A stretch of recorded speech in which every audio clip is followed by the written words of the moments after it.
Good morning. Good morning. What a wonderful morning, and we are so very happy to greet you. I am Dolores Boyd. I am Vice Chair of the Board of Trustees for the Alabama Department of Archives and History.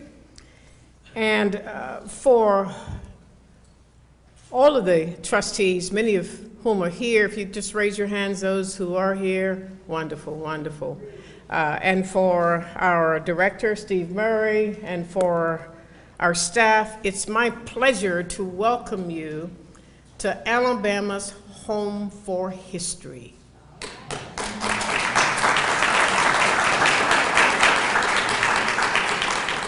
This year, 2021, actually marks the 120th anniversary of the legislation which enacted the law creating this Alabama Department of Archives history. What many people don't acknowledge is that our state was the first ever in the nation to create a state-funded Department of Archives and History.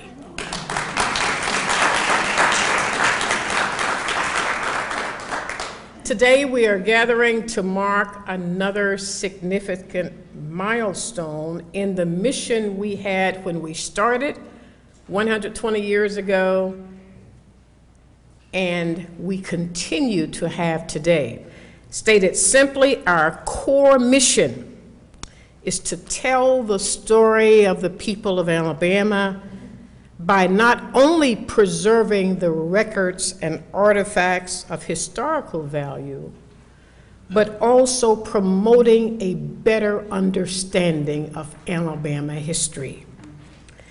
And today's milestone is important because who and what we portray and exhibit in this grand building, whether it's mounted on the walls, mounted on the floors, can be as important to promoting a better understanding of Alabama history as the books and the periodicals you find in the research room, or the artifacts and memorabilia in storage, or the programmatic thrust of the various workshops and projects and seminars produced here. Our commitment is to telling the full story, the good, the bad, the in-between, and to including all the people of Alabama, irrespective of station or status, race or ethnicity, national origin, or gender. The story we tell today pays tribute to two path-breaking women. Patty Ruffner Jacobs, a white woman, and Amelia Boynton Robinson, a black woman.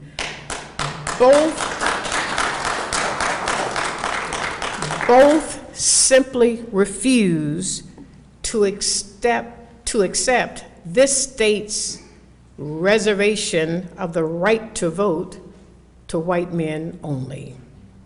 Neither was born in Alabama, but both lived and persevered here for decades in separate struggles to expand that precious, empowering right to vote, first to white women and next to black women and black men.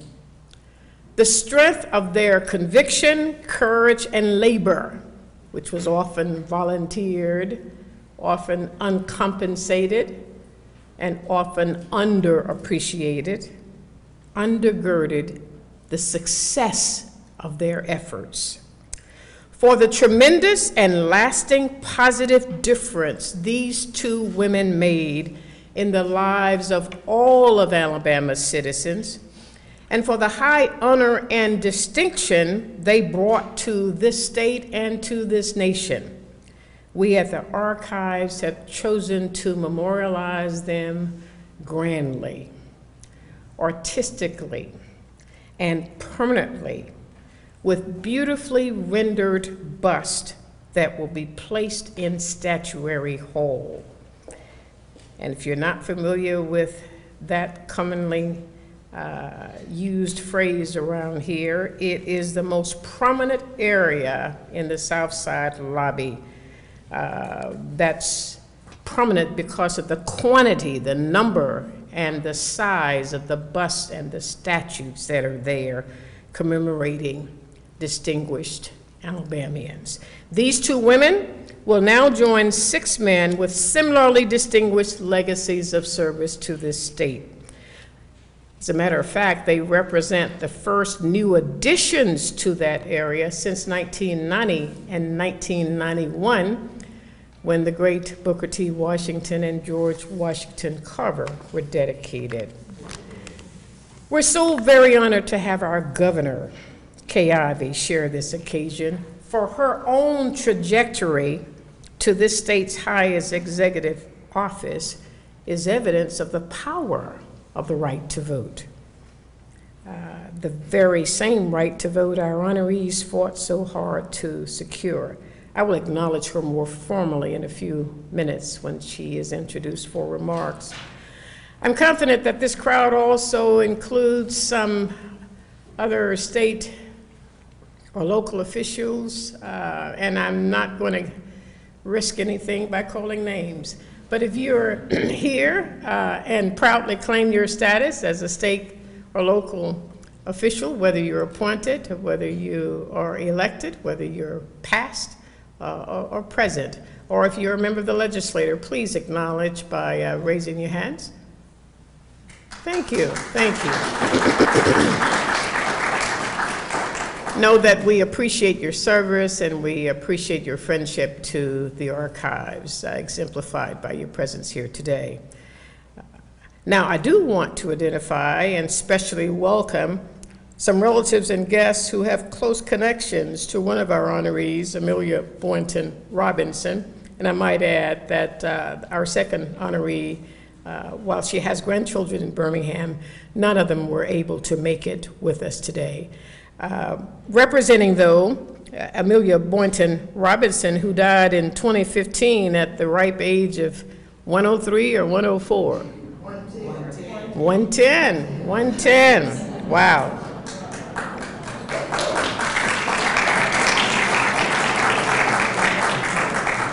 I'm going to ask you to stand as I call your names, and I hope I don't forget anybody. First, we have her granddaughter, Carver Boynton, who's accompanied by her fiance, Carlos Pearson. If you would remain standing. Somewhere is her niece, Sharon Say. Thank you, thank you. Her daughter-in-law, Betty Boynton, the widow of attorney Bruce Boynton. And Mrs. Boynton has with her cousins, Jamal Sanders and attorney Faya Rose Touré. Did I exclude anybody? If so, just stand so we can acknowledge all of you, family and friends. Thank you so much. I do want you to know that visiting with us from Tuskegee is someone who considered Mrs. Robinson like a mother, and that's attorney Latifah Muhammad, who's with us from Tuskegee. Thank you so much for coming. Also with us is someone who has authored a biography of Mrs. Robinson called Matriarch of the Voting Rights Movement. Ronnie Barnes, would you stand?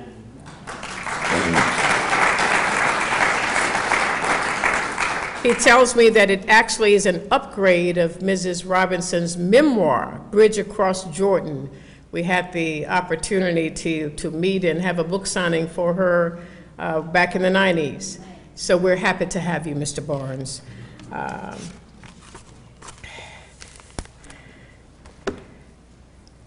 It's always a treat to have the artists present. And able to share with us her inspiration. I have no doubt that when these busts are unveiled, you will be in awe of what she has created. I want you to welcome the artist Claudetta Fulmer, and I want you to know that she is quite a pathbreaker in her own right. She is acquiring quite a reputation because she has contributed significantly to public art in this community, which is her native community. A native Alabamian, born and still lives in South Montgomery County, my neck of the woods, has her studio there. If you've not seen her Rosa Parks statue at the foot of Dexter Avenue, don't leave here without seeing it. If you haven't seen her statue of General Richard Montgomery across from City Hall, please visit it. We're so happy to have you. Come and give us a few reflections on your inspiration.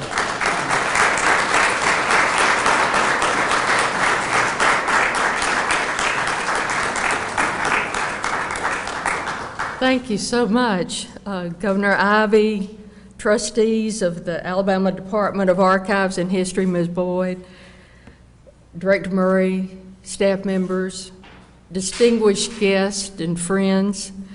I want to thank you for the opportunity to sculpt the bronze portraits of two outstanding Alabama women, Patty Ruffner Jacobs and Amelia Boynton Robinson. This opportunity has been a blessing for me as I have come to know more about the lives of these great women. I have been inspired by their courage and determination.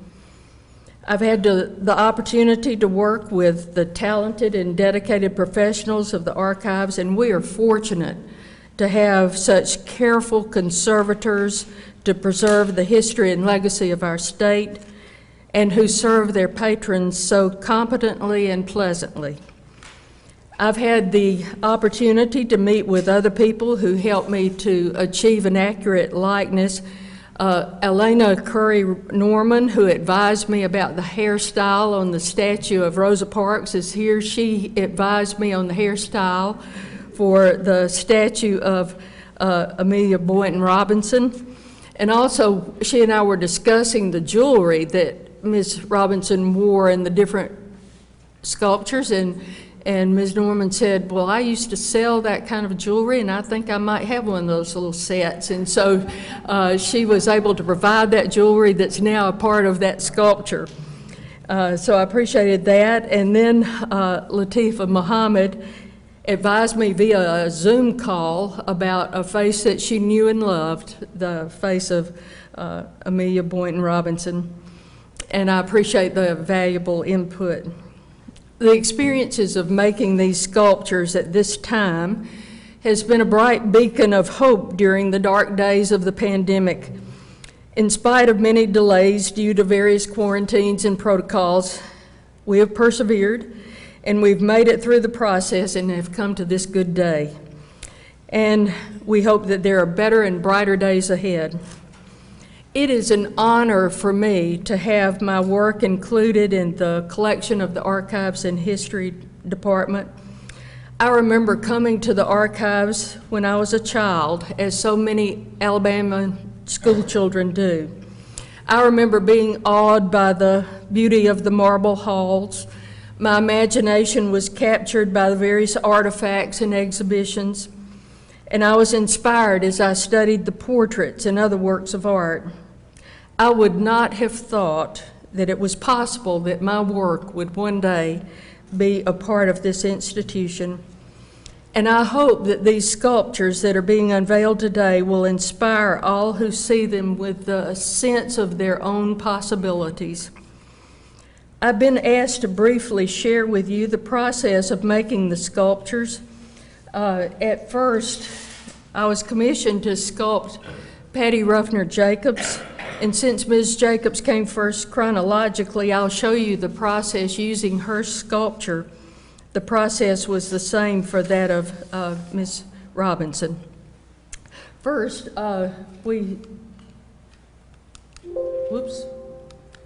First, we selected a key photograph. Of all the photographs that were available of her, we selected one that would be most representative of her in a time that we wanted to depict her. And this was that key photograph. This is how it began. Just as you have, doesn't look very promising, does it? Just as you have a skeleton inside of you to hold your framework together, so the statue must have a skeleton or some sort of framework inside of it. And I added some wood to the head and to the shoulders to support the clay. Here's the profile. I began to add the clay. I used oil-based clay, Roma Plastilina.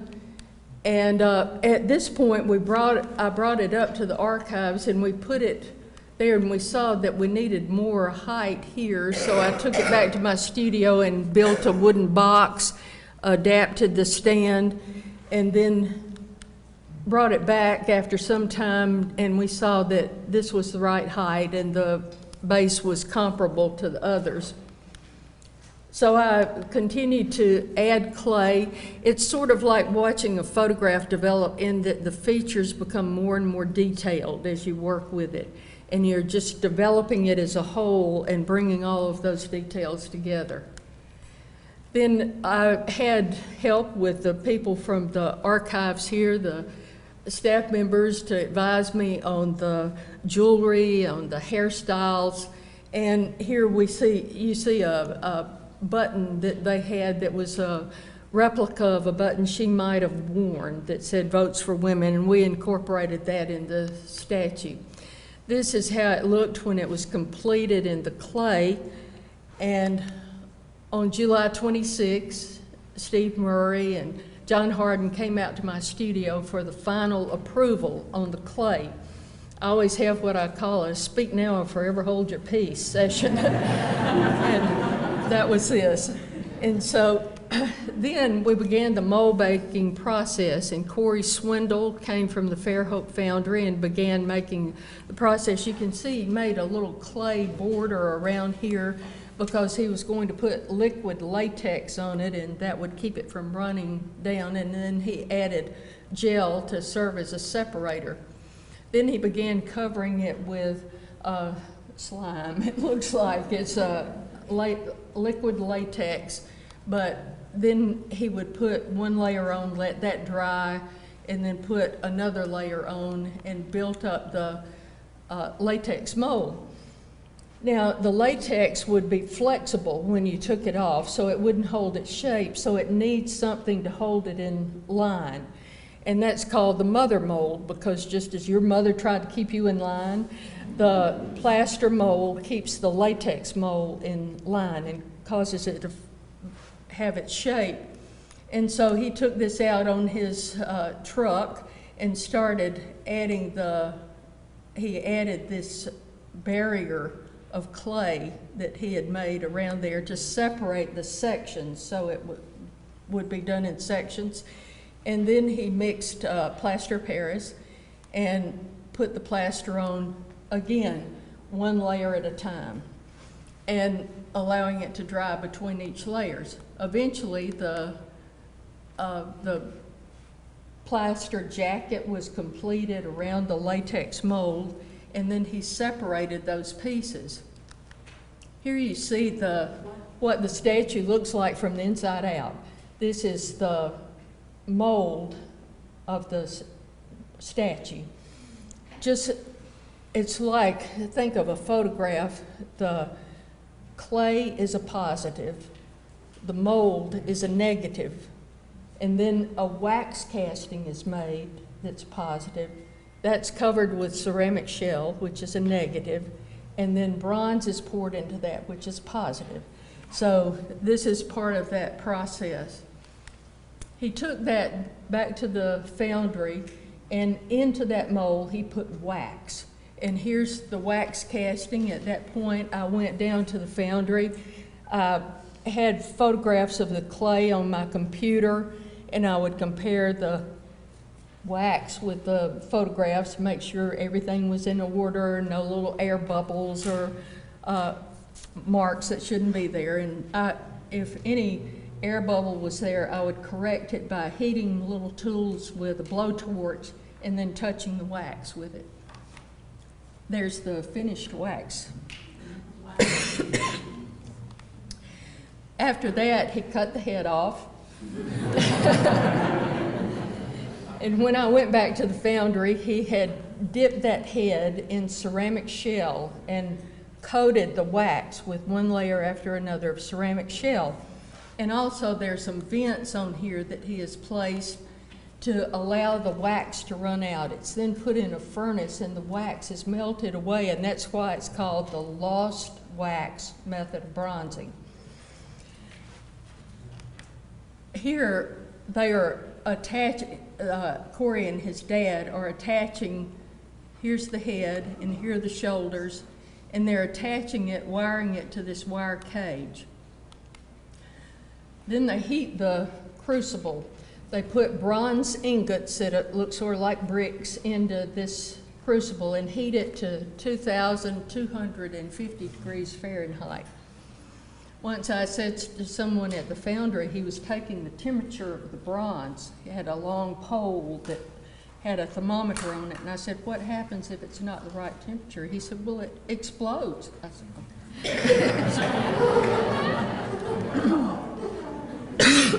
here they are pouring. The cage is then lifted. This is called the pit. They put it into the pit, and here's the crucible that's heated to that extreme temperature, and you can see why this is, the men have to wear this protective clothing because the heat is so strong.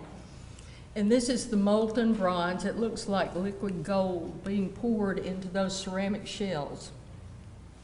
After several hours, and the shells are removed, and here you see that process.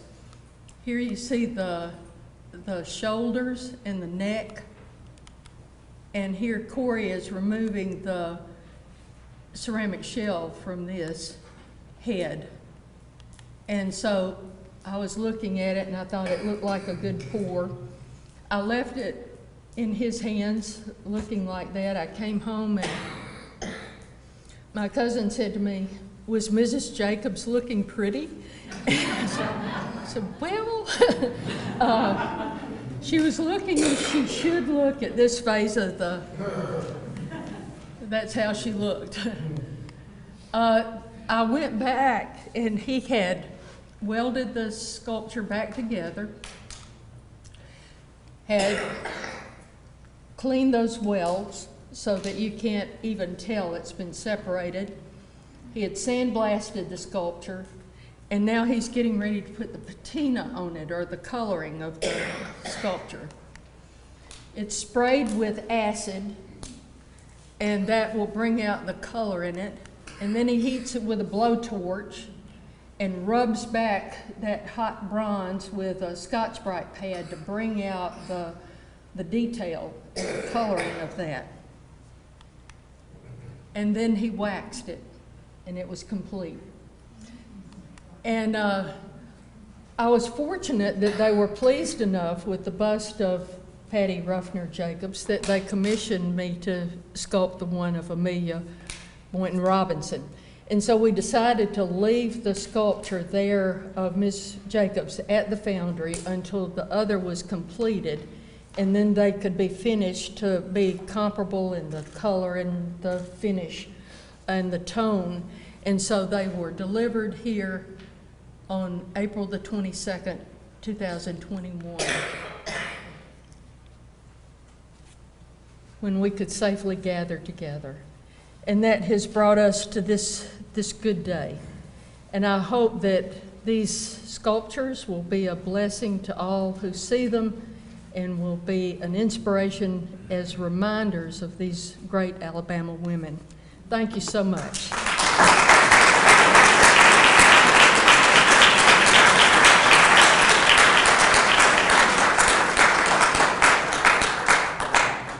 Thank you for those fascinating insights. I suspect I speak for all the non-artists in the room when I say all we can do is salute you. It's good to know but we know what we don't know. And we're so grateful that you are the artist. Thank you for your gift. You've heard a little bit about the process of sculpting these wonderful busts. You can't leave here without at least some introduction to the subjects of the bust. We could have a 3-hour program on each of these honorees, Patty Jacobs and Amelia Boynton Robinson. And we may very well do that and have you come back and give us hour-long lectures. But today we've invited two people who know a lot about them. And we're going to have them give us just a few insights so you don't go away just thinking, what a nice bust, and don't have any understanding about what these women did that is worthy of praise and lasting honor. For insights on Patty Ruffner Jacobs, we've invited Dr. Marlene Reichert. She is Professor Emerita of History at Samford University, and she's written a lot about the movement in Alabama and across this nation to expand the vote to women. She's written about the leaders of that movement, not the least of whom was Patty Jacobs. And after her presentation, we're going to hear from somebody who falls in the category of a special friend of Amelia Boynton Robinson, someone who considered her a mentor, someone who attended church with her regularly, same church, someone who lived in the area, someone who knew her well. She's also a friend of the archives. She's a member of our Friend of the Archives, and she's been a long-time supporter of the programs. So, Dr. Reichert, if you would start us off, and afterwards, ask Mrs. Wimberly to follow you and tell us a little bit about these special women.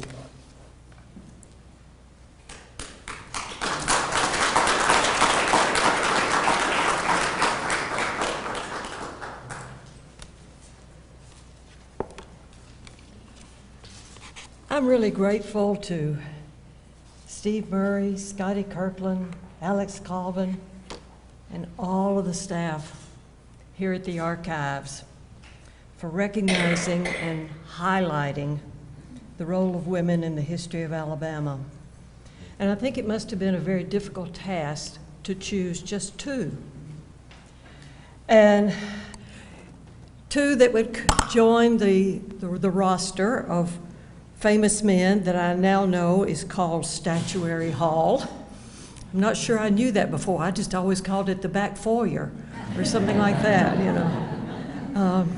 But I hope in some way that these two will represent a lot more women of Alabama. Patty Ruffner Jacobs is well known primarily for her leadership of the suffrage movement in our state. Her accomplishments in that arena and beyond are impressive. She was founder of the Birmingham Equal Suffrage Association. She was president of the Alabama Equal Suffrage Association. She was leader in the 1915 legislative battle to have a referendum on giving women the vote in the state. It was a masterful campaign, but it failed. She then became a speaker for suffrage on the national circuit, and this was because they had tried the states' rights approach, didn't work. She supported a federal amendment. She was an officer in the National American Woman Suffrage Association, what a long name, and its successor, the League of Women Voters. She was the first National Democratic Committee woman from Alabama. She served on the National Democratic Committee and was on the executive board. She was head of the New Deal's Women's Division of the National Recovery Administration Consumer Advisory Board. And then she had service on the Tennessee Valley Authority until her untimely death in 1935. Now that listing is the culmination of the story of Patty Ruffner Jacobs. In just the few minutes that we've got here, I'd like to share with you how she arrived at this level of prominence and the advantages and the obstacles that she had to overcome to get there. Born in 1875 in Malden, West Virginia, to a distinguished family, Patty Ruffner had examples of the accomplishments with her extended family. There were inventive entrepreneurs and businessmen, there were ministers, there were educators, and there were 2 college presidents. Her immediate family developed a thriving salt manufacturing industry. Her grandfather served in the state legislature, and being a staunch unionist, he helped create West Virginia's state constitution. Her father entered the family business, but unfortunately, it was just as it began to decline due to floods, competition, and the results of the disruption of trade in the Civil War. This father vainly sought success in several different southern cities. In the early 1880s, he moved his wife and family of 4 children to Nashville. Patty, the youngest, received a good education at Ward's Seminary for young ladies. The other siblings began to scatter. Sister Bertha married and moved to Birmingham, and Patty enjoyed spending some summer vacations with her sister in Birmingham. As her father's drinking increased and his businesses began to flounder, the family split apart. In 1893, Mother Virginia and teenage Patty moved in with Bertha. Living with an often resentful older sister, Patty characterized herself as living in genteel poverty. She envied the opportunities that her more affluent Virginia cousins and longed for a university education. Her dreams and her depression were confided in her diary. She said, "I would give most anything to be able to go to college, Vassar, Wellesley, or Cornell, but it is a vain wish, for there is no such future for me." She compensated for this absence of additional formal education by this voracious reading list, really intimidating. She used her talents to earn spending money, selling hand-painted party cards, becoming a paid vocalist for local Birmingham churches, and writing a newspaper society column. Now, Birmingham was not old Mobile, not old Montgomery. It was a raw, new city. It was developing its own social elite, and that included industrialists, businessmen, and young bachelors who were eager to make their fortune, but also were perfectly willing to take a talented, beautiful young woman to the theater, to dances, and other social events. So Patty did not lack for suitors in Birmingham. Among them was Solon Jacobs, 10 years her elder, who had come to Birmingham from Kansas as an employee of the railroad. But he was soon into other more profitable business endeavors. As she lost her heart to Solon, Patty resisted marriage.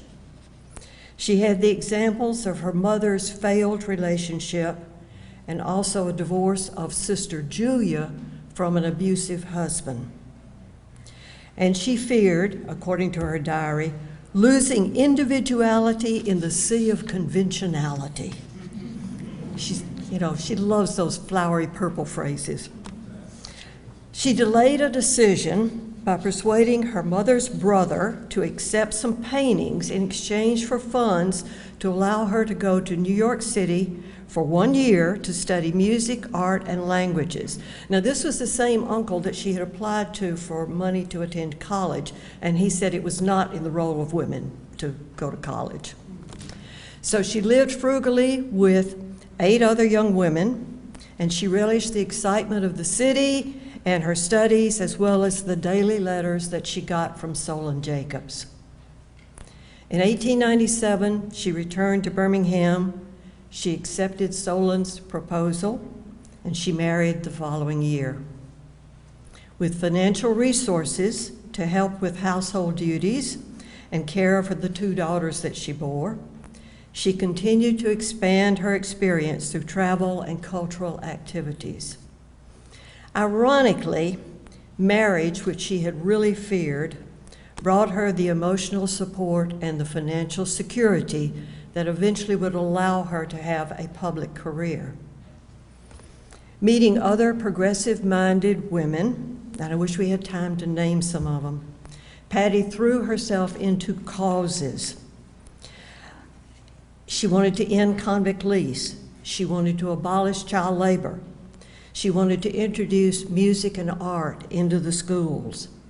But she soon concluded that women were not effective because they had no power without the vote. Suffrage became her passion and her future. Her past, with all of its obstacles and its advantages, had honed her talents and her determination, leading her to the success and accomplishments which we began with this brief review of the life of Patty Ruffner Jacobs. Now, as you visit the Justice Not Favor exhibit, you will learn more about Patty, her colleagues, and about the parallel suffrage movements that were organized by African American women living in segregated Alabama.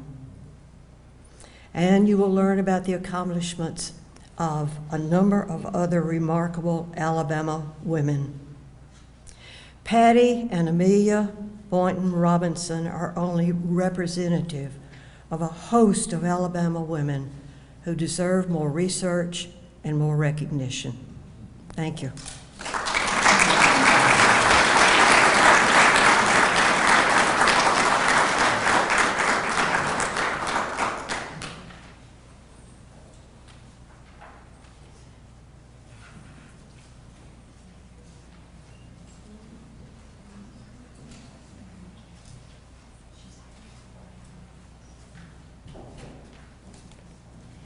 Good morning. Good morning.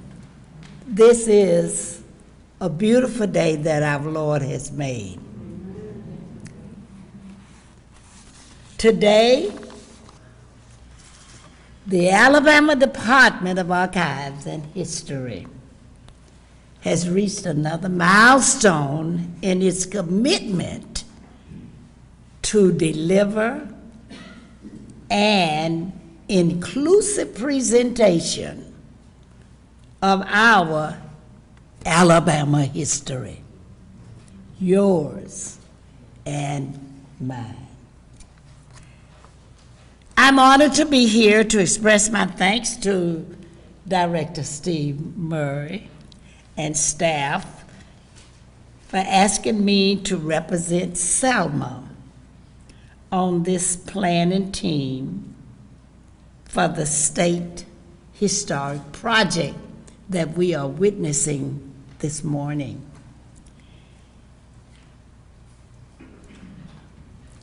As we recognize and honor 2 of Alabama's leading female advocates for voting rights, and I would say Sister Patty Ruffner Jacobs and Sister Amelia Pratt Boynton Robinson, my mentor.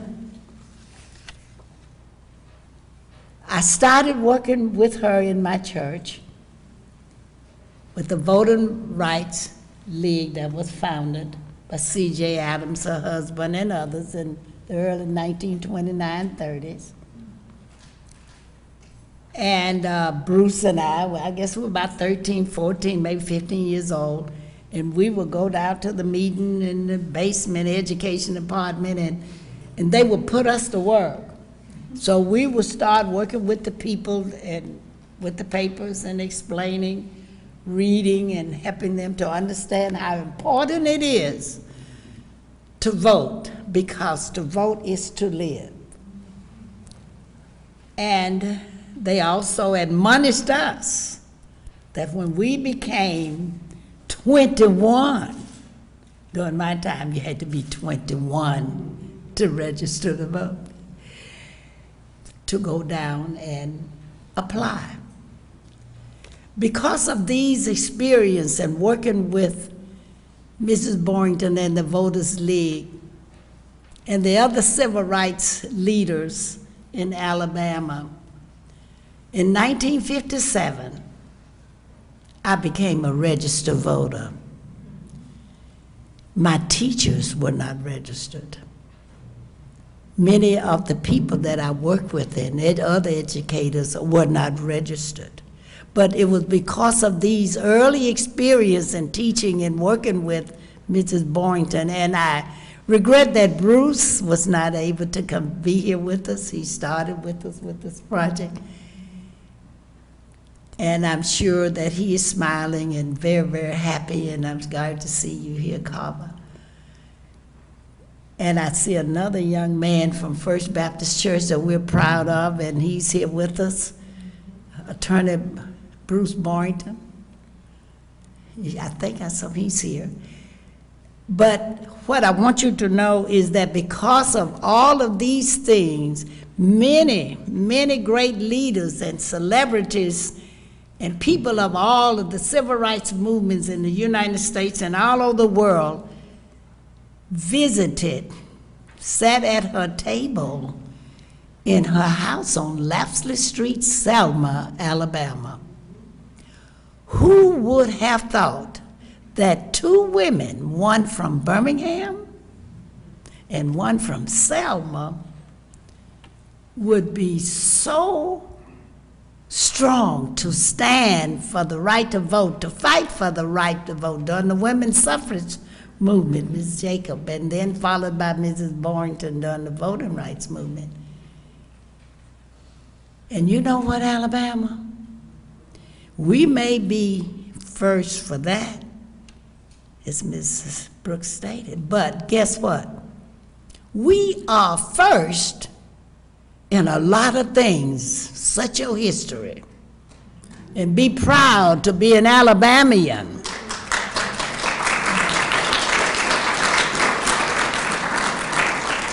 Everywhere I go, they say, where are you from? I said, from Alabama. Girl, you from? I said, yeah. I said, honey, if it wasn't for Alabama, you wouldn't be what you got today. You got the right to vote. The women's suffrage leadership was here back in the day, the 1800s. I wasn't born, of course. So I want you to know today, this is a special day. And we have stood on the shoulders of these great women. We stood on their shoulders. Now, but as Miss Boynton would say, get off of my shoulder. It's time for you to work. And I'm happy that I had such a great mentor to instill in me the importance of fighting for the right to live, for freedom, and the pursuit of happiness that is set for us through our Constitution of the United States of America, the greatest country in the world. And so I say to you, and I say to myself, we stood on their shoulders. Now, we must walk their way. They've set the example. And their way say, vote. As Mrs. Boynton would always say, a voteless people is a hopeless people. May God bless us. May God bless our great state of Alabama in the United States of America, and I am just thankful and happy that I'm here to speak for my side of Alabama as we unveil these great women statues in the hall. And look at us. We got a woman governor of Alabama.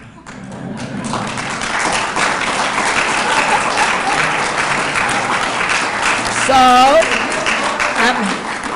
I can go on, and all of y'all know I'm for the recognition, preservation, and the inclusiveness, and we are very, very fortunate to have a director who has dedicated and is doing this work for us, and we ask you to support them. And Mrs. Boynton dedicated more than 10 decades on the front lines of the struggle for racial equality and social justice. Her work and leadership contributed to the history of the Black African American struggles, along with our white brothers, for human rights for all Americans. Thank you.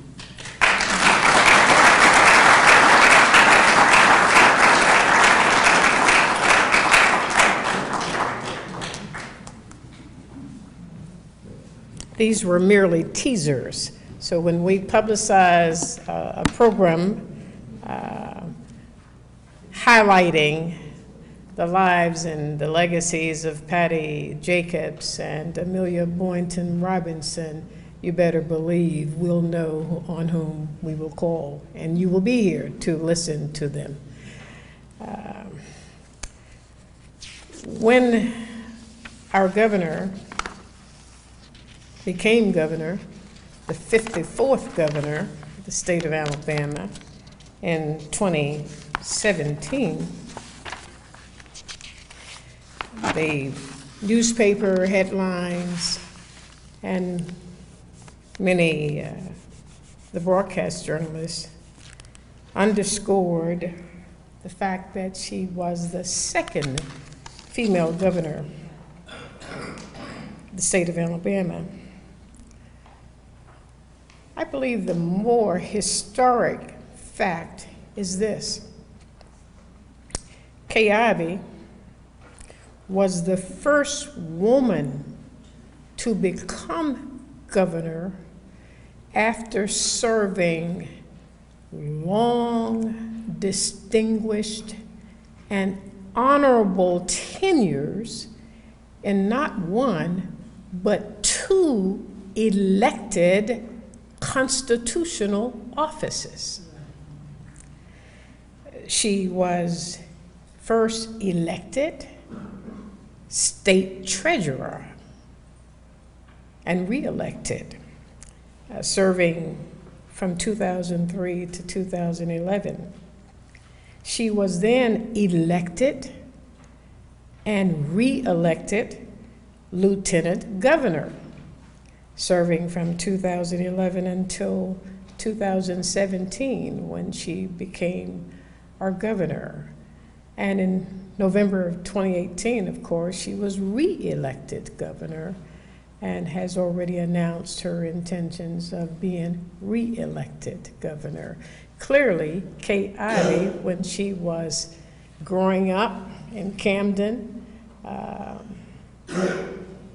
understood the power of the vote. And perhaps more so than many who have served us in high office, she has mastered the art of marshaling voters to vote for her. And we are absolutely honored that this path-breaking, trailblazing governor herself has always aligned herself with the mission of the archives. She remains a friend of the archives. We're honored to have her here today, and I suspect she has some unique reflections on the importance of our tribute today to Patty Jacobs and to Amelia Boynton Robinson. Please join me in welcoming our governor, Kay Ivey.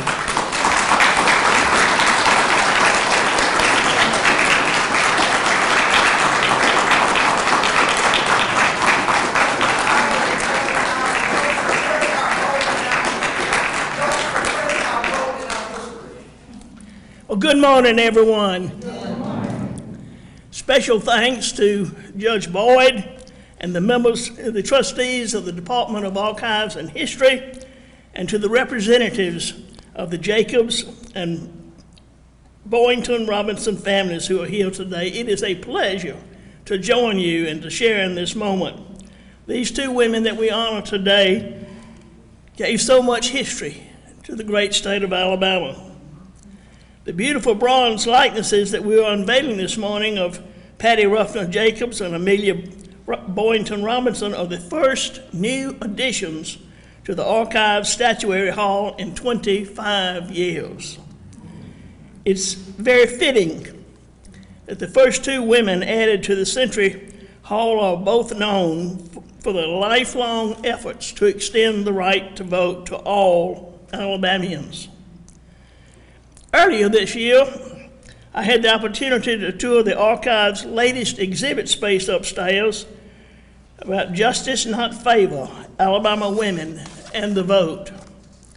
I learned more about the work of Patty Ruffner Jacobs and Amelia Boynton Robinson and countless other trailblazers where efforts throughout the modern era helped bring about real and lasting change, both in Alabama and in the nation. Women in public office today, whether elected or appointed, school teachers or first responders, owe a great debt of gratitude to the women endured in these two beautiful statues, as well as many others like them that played a crucial role in creating equality. And as Alabama's second governor of our state's history, hearing the stories of these heroes made me so proud and appreciative of their efforts. Without efforts like Patty Ruffner Jacobs and Amelia Boynton Robinson, there is no Secretary Condoleezza Rice and no Governor Kay Ivey. As your governor, I work every day to live up to the examples, and Alabama will always be a place where anyone can find success, regardless of race, creed, or gender. Thank you all so much for being here today. May God continue to bless each of you and the great state of Alabama.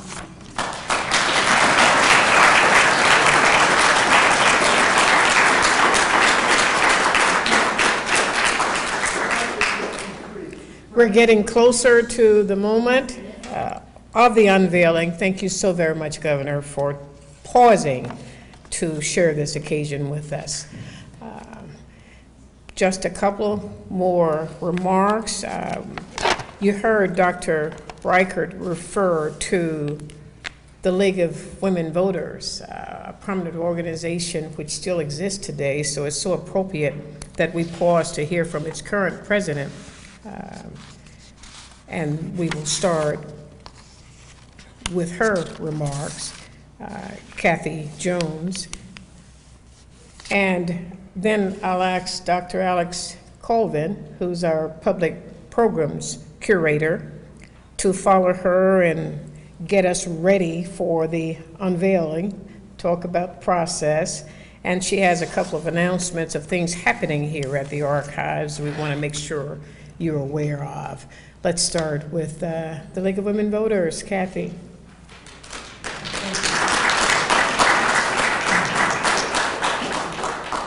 I think I get to say good afternoon. I was looking at the clock. It's changed time again. So I want to say greetings to the Honorable Governor Ivey, esteemed guests and dignitaries. And the League of Women Voters is so grateful to the Alabama Department of Archives and History for educating the public about the history of Alabama, as well as telling the stories about the people of Alabama, which connects us, the past to the future. And just this last year with 2020, when we're all dealing with COVID, we actually had the 100th anniversary of the 19th Amendment, which enshrined the right of women to be able to vote and participate in the political process. And we also celebrated the 55th anniversary of the Voting Rights Act, which was so important to eliminate the Jim Crow laws, which had suppressed the rights to vote for African Americans and so many others. And it gave them finally the right to vote as well. So it's appropriate that we honor these two women who served such an important part in the passage of both of these voting rights bills. And I wanted to say that these two women symbolize what it means to be a patriot. They pushed and they challenged and they sacrificed to upend the status quo for Alabama and to achieve voting rights for all people. Patty Ruffner Jacobs and Amelia Boynton Robinson embodied the strength of character, determination, and sheer bravery that we should all strive to have. And they will struggle to claim the right to vote and the ability to influence the political and legal process which they had been denied access to. And even in the face of personal threats, insults, and physical injury, they did not back down. They knew the significance of the struggle that they were working to overcome. They wanted to be able to participate in the political process, to be able to cast a ballot, to know that their vote counted.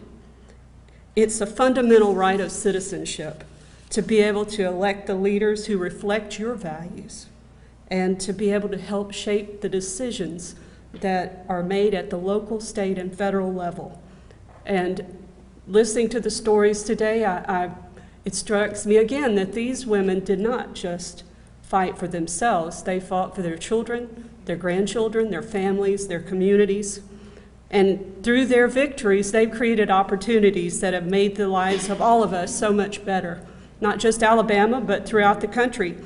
And today, Alabama is it's a lot more equitable place to be than it was then, but there's so much work that's left undone.